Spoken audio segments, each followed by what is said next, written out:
Mesdames et messieurs, bonsoir. Ici Dumas Chibozo, on se retrouve pour un nouvel épisode du Codes. Avant de commencer la séance du jour, j'aurais évoqué un truc. C'est un rapport avec la technologie. C'est-à-dire la technologie de demain, mais qui est déjà ici, aujourd'hui. C'est-à-dire que dans les 5 à 10 prochaines années max, c'est probablement sûr pour les 5 prochaines années, mais ça va rester une probabilité. Mais disons que c'est certain pour dans les 10 prochaines années, nos téléphones portables vont juste disparaître de la circulation. C'est-à-dire que, disons-nous que nous vivons les dernières années au fait du moyen de communication tel qu'on le connaît.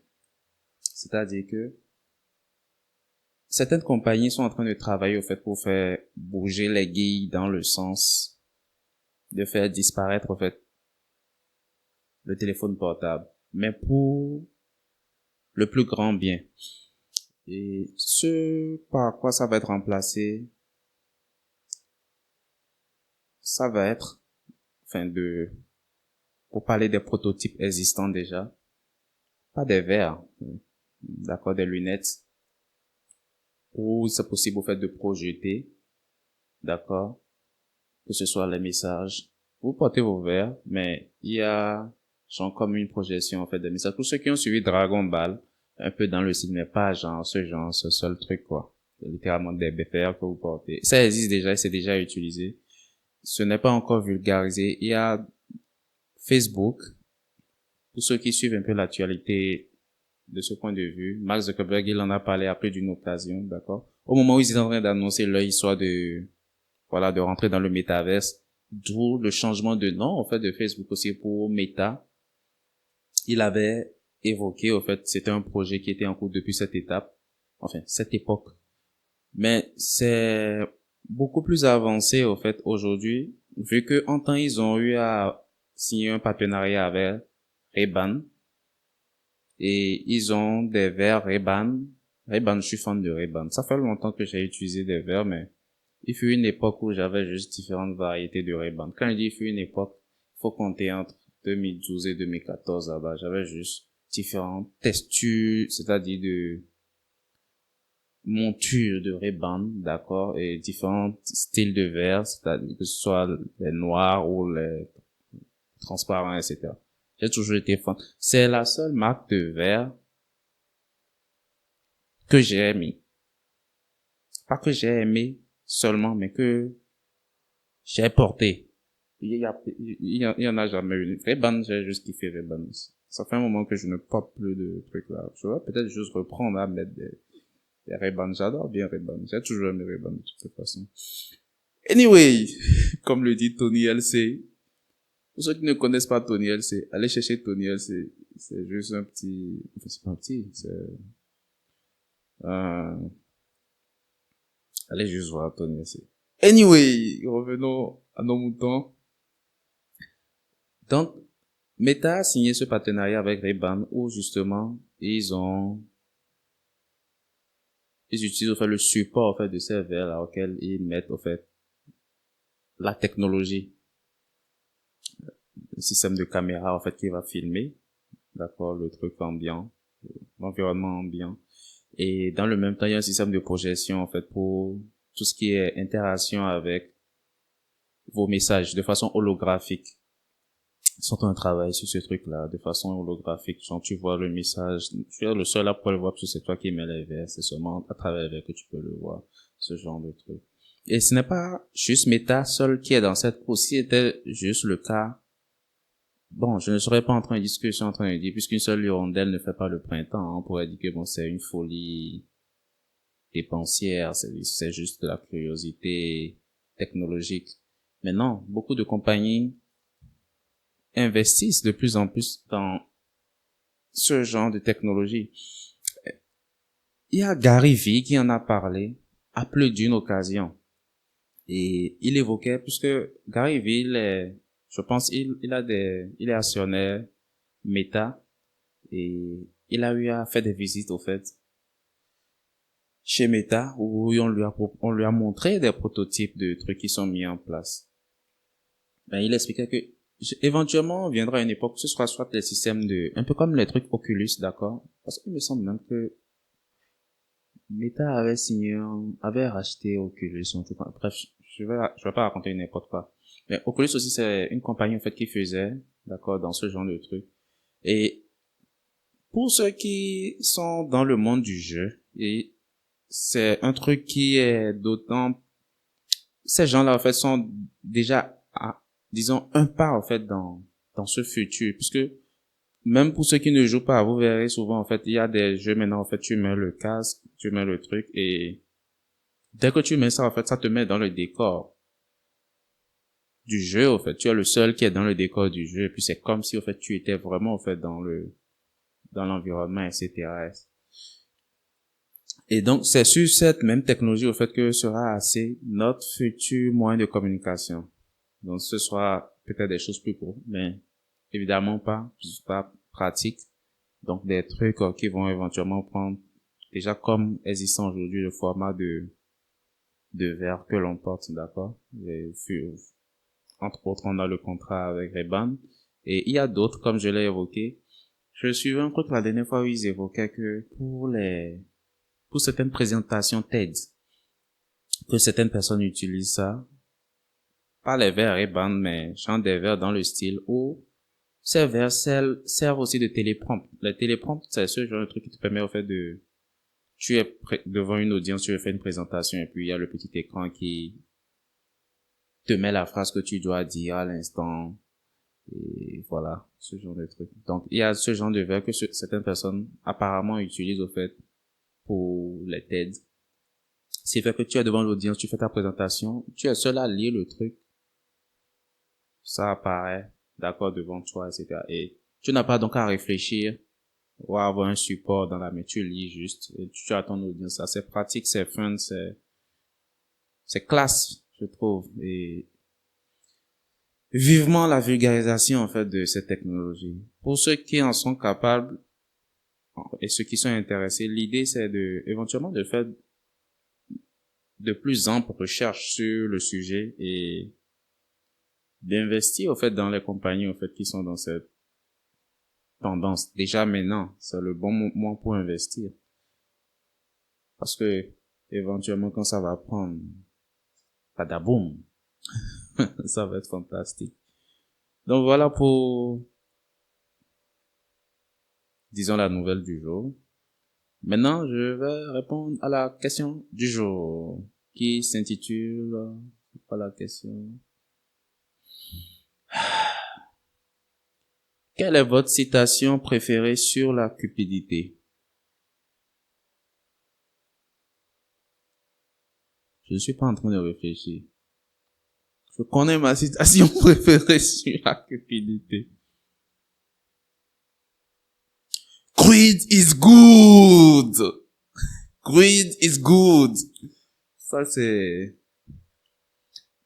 comment appelle-t-on? Gordon Gekko,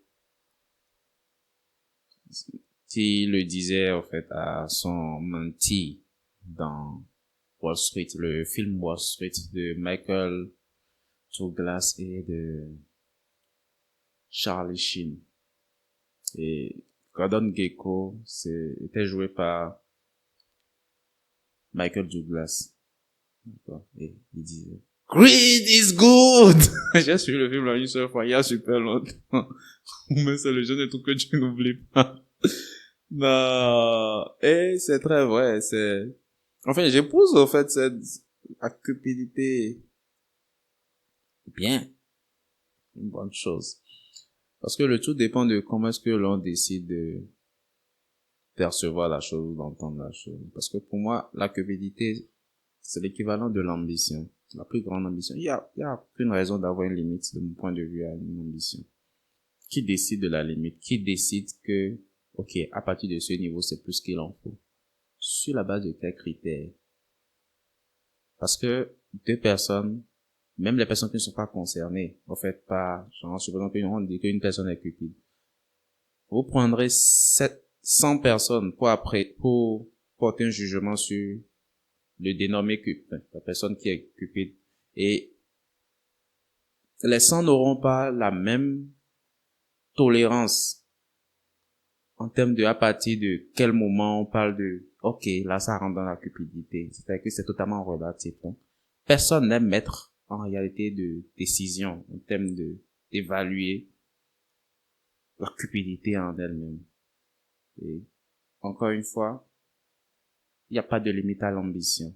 Parce que pour moi, cupidité, c'est ambition. Le problème n'est pas en réalité, de mon point de vue, que quelqu'un soit cupide ou pas. Parce que éventuellement, même ceux qui en griffent, parce que je vais évoquer deux choses, ceux qui en griffent estiment qu'ils ne sont pas cupides, le sont, d'une façon ou d'une autre. Mais même admettons ceux qui ne le sont pas, le problème n'est pas justement à ce niveau d'être ou de ne pas l'être. De mon point de vue, le problème est ce que tu fais de ce que tu as. Le problème n'est pas que tu en veuilles plus. Moi, je n'ai pas de souci avec le fait que l'on en veuille plus. Ou que l'on en veuille peu. Mais que fais-tu avec ce que tu as? Ce n'est même pas mon problème de toutes les façons ce que tu en fais. Mais je dirais que si on devrait porter un jugement sur, ok, la nature même des choses, ce n'est pas sur la nature de la cupidité, c'est pas sur la cupidité en elle-même, mais c'est sur la nature, en fait, humaine. En termes de ce qu'elle fait, de ce qu'elle a. Point. Parce qu'il y a des gens qui ne sont en griffe pas cupides, mais ça ne vaut pas la peine. Et il y a des gens qui ont la plus grande forme de cupidité de ce monde et qui sont un net positif au fait pour ce monde. Que l'on le veuille ou pas. Ceux qui restent bloqués au fait dans des jugements de valeur, des jugements d'apparence, c'est votre problème. On a cité l'avarice et cupidité comme l'un des 7 péchés capitaux. Tout le monde est coupable de ce point de vue. Parce que, ok, je vais donner un exemple simple. Vous voyez ce genre de truc où c'est sûr que vous connaissez, d'accord, des gens, ou peut-être vous-même. Vous avez vu un vêtement dans une boutique qui vous a plu, d'accord? Vous avez juste envie de l'avoir. Qu'est-ce que vous faites? Vous vous arrangez pour l'avoir. Est-ce pas besoin? Vous avez peut-être 2 placards bien remplis de vêtements que vous portez peut-être 1 fois ou 2 fois l'année. Mais ce n'est pas besoin. C'est un trop dont vous n'avez pas besoin. Mais c'est votre ambition de l'avoir. Vous vous servez. N'est-ce pas bien? Bien sûr que c'est bien. Parce que c'est agréable de voir cette robe ou cette veste, peu importe que vous soyez homme ou femme. C'est agréable au fait de voir ce vêtement, de le désirer. C'est agréable de l'avoir, de le savoir sien.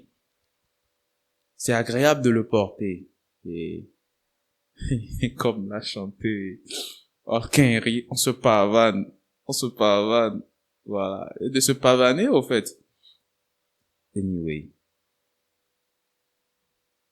Pendant que vous vous offrez votre énième vêtement, quelqu'un d'autre peut considérer que vous abusez. Mais, très cher, tu as 5 placards de vêtements que tu as. Mais, tu en veux encore plus. À chaque fois que tu en veux un, tu en prends. N'est-ce pas de la cupidité? Parce que ce n'est plus une affaire de besoin, mais qui décide à partir de combien, façon sur le modèle de vêtements. À partir de combien de vêtements on décide que, ok, le 1 en plus est en trop. Qui décide cela? Qui a mandaté cette personne? Sur la base de quels critères c'est décidé et sur la base de quels critères la personne a été mandatée pour décider que le vêtement de plus est un trop. Vous êtes souvent familier avec le genre de truc où, genre, la personne dit, ok, je sais pas ce que je vais me mettre. Il y a plein d'habits, mais je sais pas ce que je vais me mettre. Il y a littéralement plein de trucs. La personne dit, mais qu'est-ce que je vais me mettre? Je sais pas ce que je vais me mettre. Et cette même personne, peut-être va voir un truc, elle va dire, il y a un mariage prochainement, je vais porter ça pour le mariage. Il y a plein de trucs qui sont super portables. Chez elle, à la maison, cette personne. Elle va juste prendre ce truc-là, parce que c'est dédié à cette occasion. N'est-ce pas par cupidité? Non, on me dira pas envie. Et trouvez-moi le moyen de sortir l'envie des péchés capitaux. Anyway, quelle que soit la façon dont vous avez tourné la chose, voilà pourquoi je dis que tout le monde est coupable, d'une façon ou d'une autre. Parce que c'est totalement arbitraire, je pense que c'est totalement, je vais pas dire injuste, mais ce n'est pas du tout juste au fait que dès qu'il y a un jugement de valeur, un jugement d'apparence, peu importe le type de jugement, c'est voué à trouver des gens à condamner. Mais de mon point de vue, greed is good. Parce que si je peux mener ce raisonnement et me faire comprendre en parlant de vêtements, tout simplement, le même raisonnement peut être extrapolé à n'importe quel autre objet matériel que nous utilisons. Ceux qui veulent établir une forme de dichotomie dans la chose pour dire non, c'est ça, ça peut comprendre même. Vous prenez pour qui pour décider que on appliquera un double standard pour évaluer les choses. Où est la justice? Où est le sens moral? Où est passé votre sens moral? Ou vous voulez juste défendre, en fait, cette opinion que vous avez toujours eu des choses, cette croyance que vous avez toujours eu, ce jugement. Ne pas vous défaire, oui, mais, non. Pas de double standard. Le modèle, s'il est valable pour un truc, il est valable pour tout. Pourquoi établir? Il n'y a pas de nécessité d'avoir de double standard dans ce contexte. Généralement, il n'y en a pas. D'accord? Ok. Ça me rappelle une époque où un ami à moi qui avait pris un logement. Il avait pris un truc tranquille, hein. Rien de fancy, rien de spectaculaire. Une chambre salon, c'est tout. Avec une terrasse. Bon, son local est super agréable parce que c'était plutôt bien situé avec vue sur un lac, au fait. Avec la vue sur un lac, d'accord? C'était super. Une terrasse qui faisait relativement le tour de chez lui. Et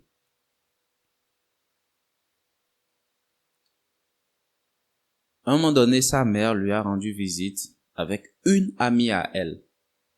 Et quand elles sont venues, voilà, elles ont fait le tour du périph' et, enfin, périmètre. Et il y a l'ami qui dit, mais, et elle a demandé le montant, en fait, du loyer. C'était 3 fois rien. 3 fois rien. C'était un logement à 50-60 000 francs CFA. À ce point-là, une chambre salon, très bien située, etc. Et il y a longtemps. Ce dont je parle, c'est une histoire qui date de pratiquement 10 ans déjà. Pratiquement 10 ans déjà. Parce que il n'est plus là, de toute façon, il a pris un autre truc. Beaucoup plus grand. Beaucoup plus. D'accord. Anyway, donc, dans le contexte, on s'imagine que 50-60 000, un logement de l'époque. Et donc, elle disait, mais, Jean, pourquoi est-ce qu'il a pris quelque chose de si cher qu'il aurait pu prendre quelque chose un peu acceptable à 35 000, 30 000, etc. Que ça, c'est du gaspillage d'argent. Quand elle a fini, lui s'est retourné vers sa mère. Il a dit à sa mère, n'amène plus jamais ton ami chez moi. Tout simplement. N'amène plus jamais ton ami chez moi. Dans un pays, on connaît l'économie, en fait, de nos pays. 50-60 est un prix plus qu'acceptable, au fait, pour ce genre de truc. Mais elle, mentalement, vu son niveau socio-économique, c'est un trop de dépenses que de mettre autant d'argent, en fait, dans un logement. Et donc, son seuil de tolérance était à dépasser. Naturellement, de façon légitime, elle a trouvé que c'est ok, en fait, de se plaindre, etc. Juste pour, ce que j'ai raconté maintenant, en fait, va permettre à chacun peut apprécier si une chambre salon, peu importe le pays de l'Afrique de l'Ouest, de l'Afrique francophone, 60 000 si c'est trop cher. Peu importe là où c'est situé, en fait, à chacun d'apprécier. Parce qu'elle pourrait elle trouver que c'était déjà super cher. C'est pas une histoire montée de toutes pièces, c'est une histoire vraiment réelle. Et ça m'a été raconté par la personne littéralement impliquée. C'est un pote. D'accord? Et donc, ça rejoint le point que j'évoquais, comme quoi, en fait, qui décide de, ok, à partir de tel moment, ça devient de la cupidité. À qui le droit de décider pour vous que vous êtes cupide? Maintenant, le dit comme ça, cela, c'est comme si je disais que, et ce qui est vrai, le mal commun n'est plus un mal. À partir du moment où tout le monde est cupide sous une forme ou sous une autre, la cupidité n'est plus le problème en soi. Donc le problème c'est, ok, qu'est-ce que vous faites quand vous avez eu ce que vous voulez? Bien sûr, personne n'a aussi le droit, en fait, de décider ce que vous êtes supposé, en fait, de toutes les façons. Donc, encore là, en fait, de mon point de vue, chacun se gère.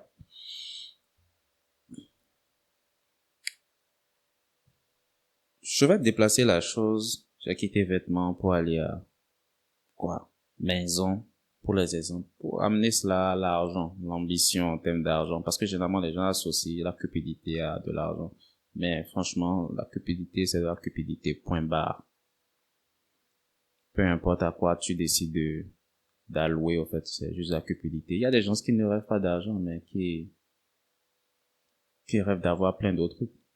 De vêtements, par exemple. Il y a des gens qui raffolent de chaussures, genre de Jordan, par exemple. Ils veulent en avoir toute une collection et quand la dernière sort, ils veulent en avoir.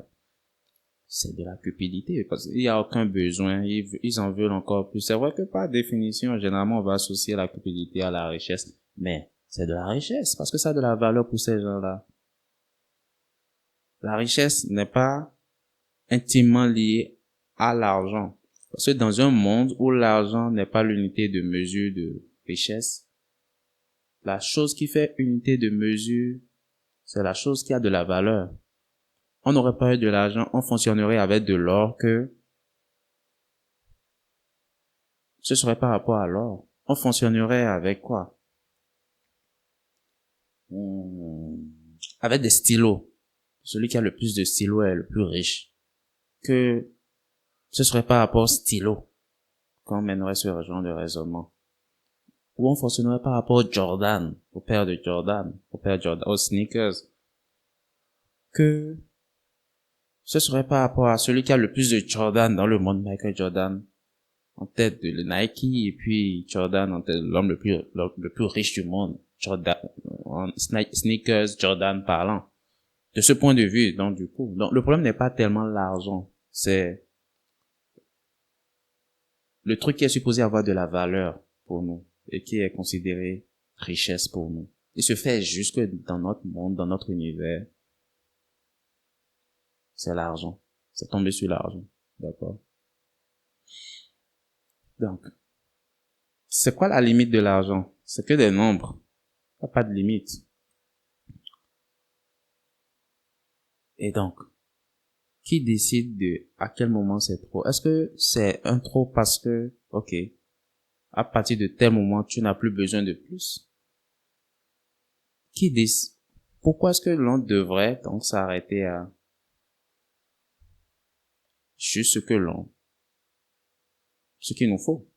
Parce que si on va sur ce principe, en réalité, vous n'avez pas besoin, enfin, je vais être un peu extrémiste sur l'exemple. C'est un peu comme si je disais que vous n'avez pas besoin de plus de 7 vêtements.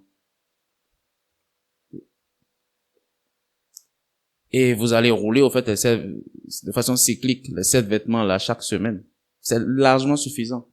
Je suppose qu'il y a eu une époque où les gens n'avaient que des morceaux de peau d'animaux pour se couvrir et ils trouvaient le moyen, en fait, de se gérer. Je suppose, j'y étais pas là, je sais pas exactement, mais où est-ce que je veux dire, pour dire que, en réalité, ok, soyons minimalistes, donc.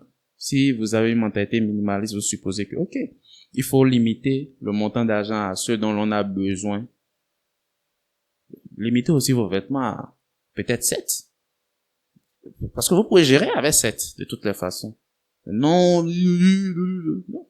Vous pouvez gérer avec 7. Pourquoi vous ne voulez pas gérer avec 7? Alors pourquoi est-ce que celui qui veut avoir plus de moyens, pour avoir plus d'options, devrait limiter, au fait, son ambition d'avoir plus? Ok.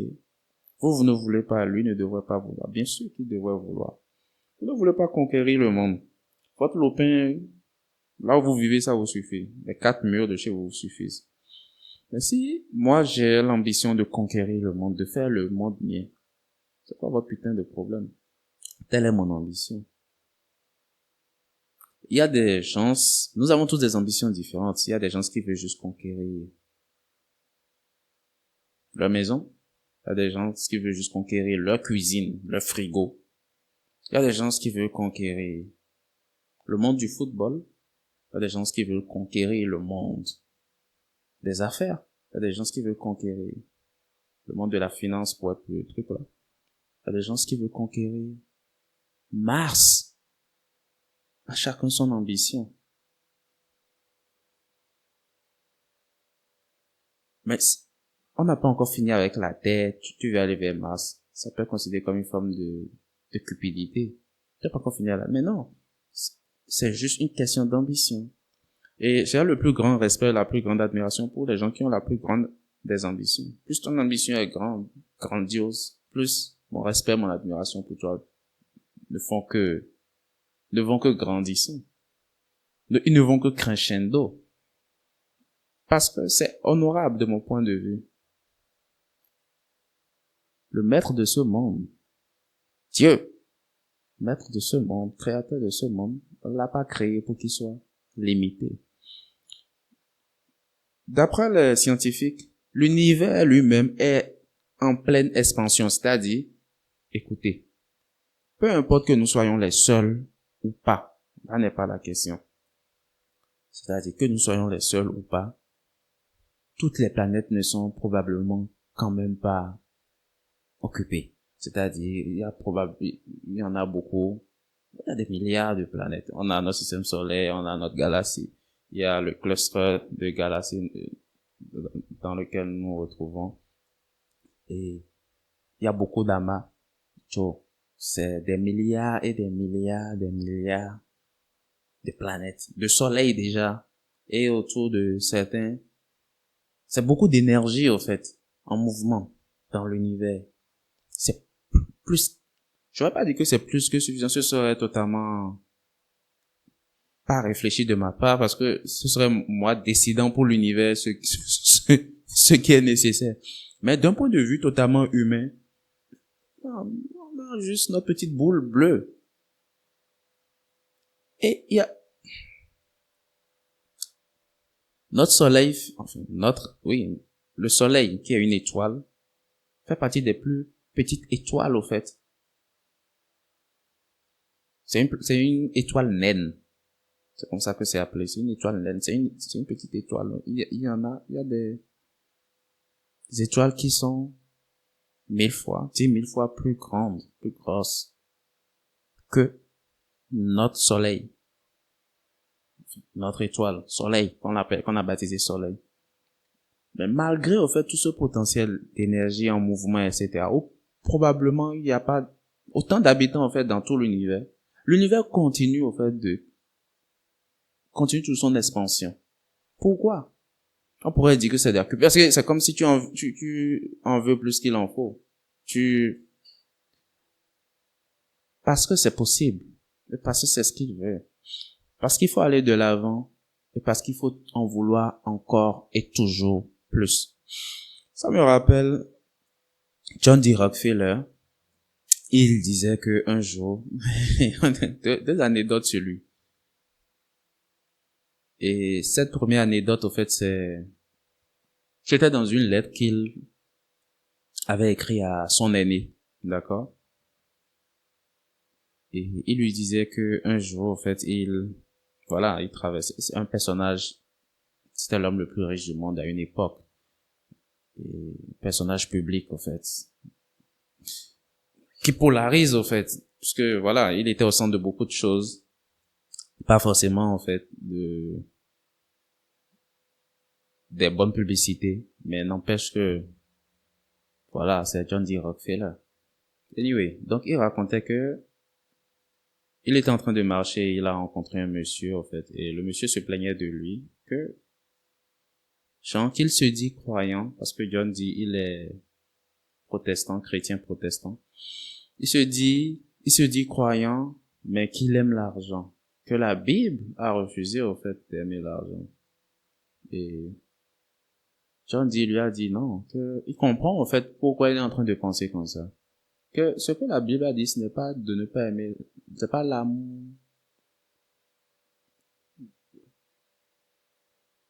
Voilà, le gars en fait, la partie de la Bible dit, le gars lui a dit, je vais procéder dans ce sens-là, que, on dit, money is the root of all evil. C'est-à-dire, c'est un peu comme si on dit, l'argent, en fait, c'est la racine de tous les maux. D'accord? La racine du mal, etc. Peu importe. Je sais pas c'est quoi la traduction réelle en tout cas. Mais c'est un peu ce que ça, l'implication, en fait. L'argent, en fait, c'est juste pas bien. D'accord? C'est la racine de tout. Et, donc, le verset accuserait l'argent, en fait, d'être la racine du mal. Et John dit l'a rectifié que, ok, il comprend, en fait, d'où est-ce qu'il part, en fait, son point de vue, qu'est-ce qu'il essaie de lui faire comprendre, mais que, en fait, et que, dans tous les cas, que lui-même, il lit la Bible. Mais que ce n'est pas ce que la Bible a dit. La Bible a dit l'amour de l'argent est la racine de tout le monde. L'amour de l'argent. Et que, bon voilà, donc ce n'est pas ça. Et il expliquait, maintenant, puisque c'était dans une lettre qu'il avait écrit à son fils, il expliquait à son fils que, au fait que, lui, c'est pas qu'il aime l'argent, mais il aime s'en faire. Il aime se faire de l'argent. Ce qui est différent. C'est totalement différent. La nuance, elle est nette. J'aime pas particulièrement l'argent pour percer, juste pour l'argent, parce que l'argent, non. Mais j'aime me faire de l'argent. J'aime le processus dans lequel je me fais de l'argent. Savoir que je suis en train de me faire de l'argent. J'aime ce ressenti-là. Et c'est magique comme ressenti. C'est agréable comme ressenti. C'est juste splendide comme ressenti. Donc c'était un peu ce qu'il véhiculait à son gosse, qui n'en était plus un à l'époque de toutes les façons. Et donc pour nuancer, parce que généralement, écoutez, John Dee a l'une des plus grandes ambitions en fait qui soit. Et dans cette même lettre, en fait, il disait à son fils en fait, c'est nécessaire. Il soulignait la nécessité non seulement d'être ambitieux, mais d'être cupide. C'est la seule façon en fait de pouvoir réaliser de grandes choses. Cupide, il y a que ceux-là. Comment ça fait que s'il n'y a que ceux-là qui sont cupides, qui bizarrement réalisent de grandes choses? Le minimum qu'ils réalisent, c'est arriver à devenir riche. Ça, c'est sinon rien réaliser dans le... Et généralement, tu peux devenir riche, en règle générale, si tu ne crées pas de la valeur sous une forme ou sous une autre.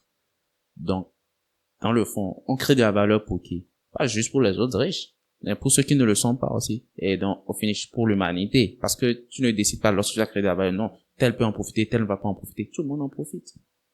Donc, ça profite à tout le monde. Dans le fond, ce n'est qu'un net positif. C'est-à-dire que, ok, on te dit que tu as un net positif, mais dans le même temps, le ressenti qui t'a permis de créer, au fait, cette valeur d'être un net positif n'est pas positif, n'est pas bien, n'est pas... C'est une recette à perdre la tête. Ça n'a juste pas de sens, de mon point de vue. Et donc, dans la même lettre, il invitait son fils à, écoute, sois cupide, aime le fait d'être cupide. C'est-à-dire, c'est un peu comme je vous disais, n'ayez pas honte d'en vouloir plus. N'ayez pas honte d'être plus ambitieux.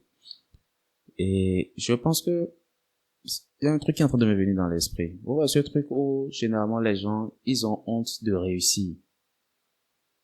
ils ont honte quand ils commencent à s'en sortir plus que les gens autour d'eux. Ils se sentent mal. Je pense que c'est ce conflit, au fait, en termes d'idées et de croyances.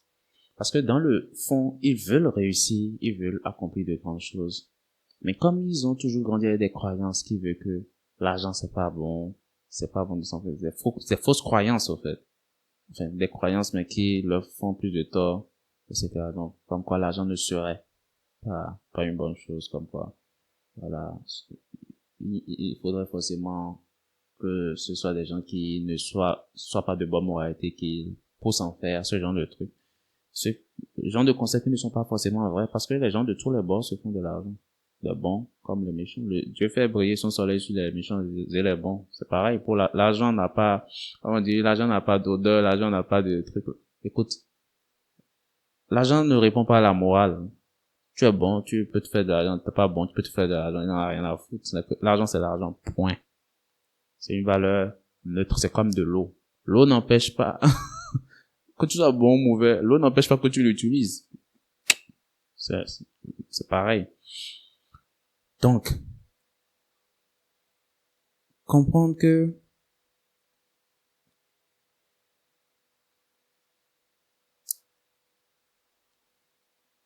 lorsque vous avez ce genre d'ambition, une grande ambition, éventuellement, vous êtes cupide et il faut être en paix avec cela. Je pense que la chose qui doit changer, c'est la perception, en fait, que l'on a de la cupidité. Parce que, justement,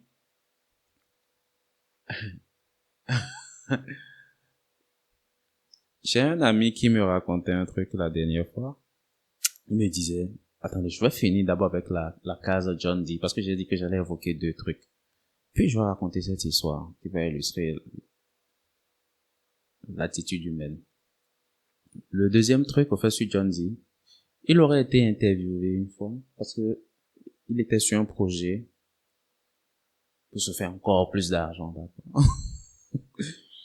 Et la journaliste l'interviewait et bon, on sait qu'il en a, quoi. Tu n'as pas besoin de plus, en réalité. En fait, c'est l'homme le plus riche du monde, etc. Donc, on sait qu'il veut encore s'en faire. Et la journaliste, au fait, pour les gens ont leur morale, quoi. Genre, pour évoquer le truc et avec lui, elle lui dit de façon sournoise, genre, ok, voilà qu'il est en train de vouloir encore telle chose. De combien il lui faut encore dans ce monde? C'est-à-dire, ok, avec tout ce que tu as là, combien il te faut encore pour que, genre, tu sois satisfait? En fait, c'était une façon de souligner, en fait, sa cupidité. Et John dit la regarde et il fait comme ça. Juste un tout petit peu comme ça. Juste encore un tout petit peu comme ça. Juste comme ça. Il s'assume. C'est pour ça qu'il est John dit que le monde se rappelle de lui et qu'on se rappelle pas du nom de ceux qui n'ont pas son ambition. C'est ainsi. Et nous devons beaucoup de choses à John dit, de bon et de pas bon. Mais overall, je pense que, voilà. Écoutez, seuls les ambitieux changent le monde. Et l'ambition, c'est de la cupidité. C'est en vouloir plus. Donc, je pense que c'est se mentir que de ne pas équivaloir les deux. Genre, estimer que, ok, quand on dit ambition, on dit cupidité. Sous une forme ou sous une autre. C'est juste se leurrer, en fait. Et la vie est un choix. Soit vous voulez être ambitieux, soit vous êtes ambitieux. Ou soit vous voulez l'être. Soit vous décidez de ne pas faire partie de cette team. Et la vie est un choix. Avec les conséquences. Donc, faites le bon choix. En ce qui me concerne, greed is good. La cupidité, c'est bien. Je dirais même plus, je suis tenté de dire que greed is great. Mais je n'irai pas jusque là. Oh là là. Mais greed is good, d'accord? Greed is good. Non, l'histoire que je voulais raconter, qui m'est juste venue au truc, c'est un ami qui discutait politique avec des collègues à lui et Ils se sont parlé, au fait, parce qu'il y a eu des histoires de détournement.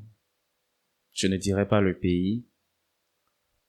Ils se sont parlé, au fait, de détournement dans un pays, etc. Et l'histoire avait fait des tollés apparemment dans le pays. Donc, eux, ils sont dans un organisme. Oh, bon, voilà. Anyway, ils en ont parlé. Et ses collègues lui expliquaient comment, non, c'était abusé, le montant qui a été détourné était trop faramineux, etc., etc. Qu'il ne devait pas prendre autant dans la caisse de l'État, etc. Et lui dit, oui, effectivement, il faut pas prendre, mais il faut comprendre le contexte, etc. Pas qu'il défendait, en fait, le détournement de fonds, mais il expliquait, en fait, que c'était la nature humaine, et que, éventuellement, lui-même, il se retrouvait dans une position où il y a autant de liquidité, il y a aucune surveillance, il y a aucune responsabilité à prendre, et la liquidité est là, et que les gens se servent, qui va se servir? Qui va se servir en toute honnêteté, qui va juste se servir. Mais ça ne veut pas dire que, voilà, ok, il y a des trucs qui sont bien ficelés, il va juste prendre. Non. Mais si tu te trouves dans certaines positions, qu'il allait juste se servir. Et les gars voulaient balancer le truc sur lui comme quoi, ah, ça veut dire que, genre, dans la boîte où ils sont maintenant, en fait, si on le met dans un poste de responsabilité où il est en contact des sous, qu'il allait il dit non, ça n'a rien à voir, que ce n'est pas ce qu'il est en train de dire. Ce n'est juste pas le même environnement, ce n'est juste pas le même. Écoutez, là-bas, c'est le gouvernement, c'est la politique, c'est etc.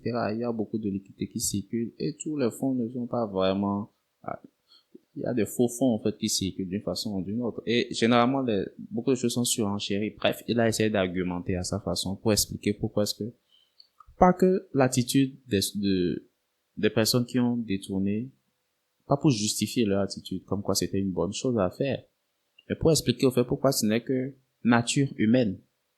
Et que éventuellement lui-même, même s'il n'a jamais été dans cette position, et que éventuellement lui-même, s'il était dans cette position, probablement qu'il ferait cela.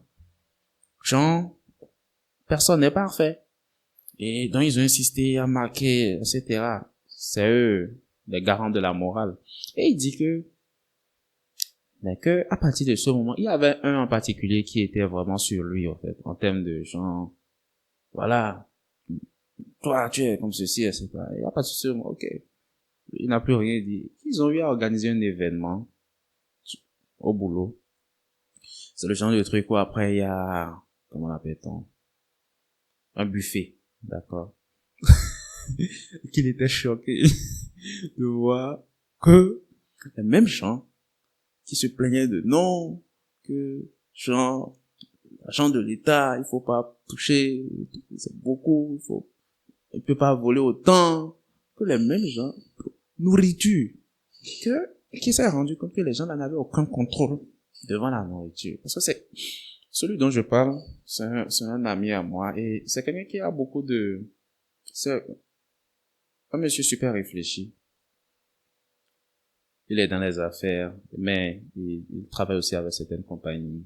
C'est pas plutôt la compagnie avec laquelle il est en train de travailler. Enfin, il travaille sur la compagnie actuellement.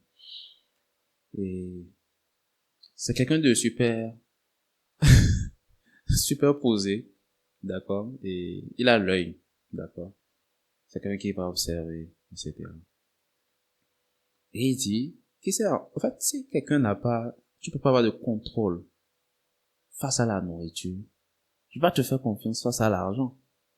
Qui s'est rendu compte que les mêmes qui se plaignaient de, oh, tu peux pas te défendre, tu peux pas excuser, ce qu'ils ont fait, ce n'est pas normal. C'est à croire que c'est un buffet ouvert, mais c'est à croire que le repas allait fuir. C'est comme si que le gars qui le montrait du doigt, surtout dans la conversation, le gars il mangeait comme truc là. Ok, si je le dis comme ça, on peut estimer au fait que il exagérait justement parce qu'il se sentait personnellement indécé par le gars. Ok, mais que direz-vous de ceci? Cette même personne qui était l'épitome de la morale, apparemment sur la table il y avait du fromage qui avait été laissé. D'accord? Dans une boîte. Je crois que c'était la vache qui rit, des histoires comme ça. Et la boîte, personne n'a touché à cela. Donc il y avait, je crois que c'est 10 morceaux. 10 morceaux de. Il dit qu'il était là, qu'il observait le monsieur. qu'il observait le monsieur. Le gars est venu, il a pris oui, personne n'a touché à ça durant tout le buffet. Il est venu en partant. Il prend 8 morceaux. Il laisse 2 dans la boîte. Il met les 8 morceaux dans sa poche. Ce n'est pas tout. Il prend de la nourriture qu'il empaquette. Il bouge avec, ce n'est pas un problème. Mais quand tu me dis que, oh, il y en a beaucoup, il faut pas toucher, il faut penser aux autres, etc. Et que c'est toi, tu te gaves comme il faut, que tu vois du fromage dont tu n'as pas besoin, mais que tu trouves le moyen de prendre 8 sans penser à toute une assemblée de personnes. Toi, tu prends 8, tu laisses 2. Ça ne te suffit pas. Tu prends de la bouffe, tu ramènes. Ok, on peut dire, oh, tu as prévu de manger un peu plus tard, non problème. Mais entre ce que tu dis et ce que tu fais, je suis désolé. Et il dit que le lendemain, il est allé, pour une raison ou pour une autre, il est allé voir le gars dans son bureau. Et il s'est rendu compte que le gars, la bouffe qu'il avait pris la veille, il est en train de jeter la bouffe à la poubelle. C'est-à-dire que dans le fond, il n'avait pas besoin de prendre cette bouffe. Il était plein. Mais il en voulait encore plus. Les gens ne sont juste pas honnêtes avec eux-mêmes. Et ils aiment juste être généralement, en fait, ils veulent juste se faire accepter. Donc, se présenter en garant de la morale, en personne morale, etc. Ce qui fait que, à force de vouloir mentir au monde, ils finissent par se mentir même par rapport à leur propre intention, par rapport à leur propre désir, par rapport à qui ils sont. Et le truc, c'est que en se censurant ainsi, ils s'empêchent eux-mêmes, au fait, non seulement de se comprendre, mais de changer ce qui peut éventuellement être changé, d'assainir ce qui doit être assaini. Parce que, on comprendra bien de tout ce que je suis en train de dire. Le problème, comme je l'ai dit encore et encore, le problème n'est pas d'être ambitieux, d'être cupide. Qu'est-ce que tu en fais? Qu'est-ce que tu fais après? Et même, lorsque vous êtes cupide et vous en êtes conscient et que, sans jugement, vous appréciez votre façon d'être cupide, vous pouvez mettre de l'ordre dedans. Ne pas vous laisser aller aux émotions par cupidité. Ne pas vous laisser aller prendre des décisions immorales, par exemple, par cupidité. Parce que pour moi, la cupidité n'a rien à voir, n'est pas intimement liée à de l'immoralité. La cupidité, c'est la cupidité. Et tu peux faire preuve de cupidité, être totalement moral. Ou faire preuve de cupidité sans l'être. Donc c'est un peu mon truc, ça.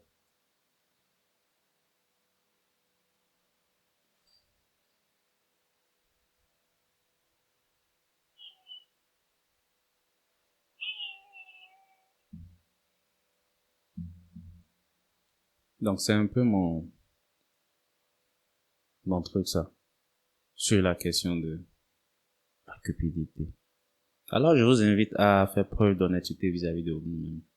Lorsque vous prenez des décisions, lorsque vous faites des choix sur des choses que vous voulez avoir, généralement, nous savons quand ce qu'on a nous suffit. Mais généralement, l'humain est insatiable. Alors, comment est-ce qu'on peut dire que l'humain n'est pas cupide? Et pourquoi classer donc ce état d'être humain comme quelque chose de pas cool? C'est super cool. Quand on peut utiliser cela aussi pour être un être positif pour le monde. Dans le film Wall Street, bon, là, c'était pas tellement, en fait, d'accord, je suis d'accord dans l'élaboration, en fait, du film, c'était pas, la cupidité n'était pas montrée sur son meilleur jour. Et dans beaucoup de trucs, c'est généralement cela. Et de la même façon, croyez-moi, il y a des gens qui sont d'une très grande cupidité et c'est eux qui font la différence, à tout point de vue. Ils en veulent encore et encore. Ils en veulent juste parce qu'ils aiment le process. Et généralement, ces personnes-là, pas pour compenser leur cupidité, parce que c'est pas des gens qui souffrent de vouloir plaire à qui que ce soit ou souffrent d'inconfort moral. Ce sont des gens qui sont totalement en accord avec eux-mêmes, mais non seulement la façon dont ils sont cupides, ils veulent en avoir plus. Généralement, ils veulent aussi, pas, je veux pas dire distribuer, mais ils veulent aider plus. Ce sont des personnes qui pensent aux autres. D'accord? Pas eux tous, bien entendu. Parce que encore comme je l'ai souligné, vous pouvez être cupide moral, cupide pas moral. Certains vont être d'accord avec moi, d'autres pas. Mais écoutez, à chacun d'en penser ce qu'il veut. Moi, je donne mon avis sur la question. Et mon avis n'engage que moi. Donc, à qui veut bien l'entendre, à qui veut bien en faire usage, read is good. Et sur ce, je vous dis bonsoir.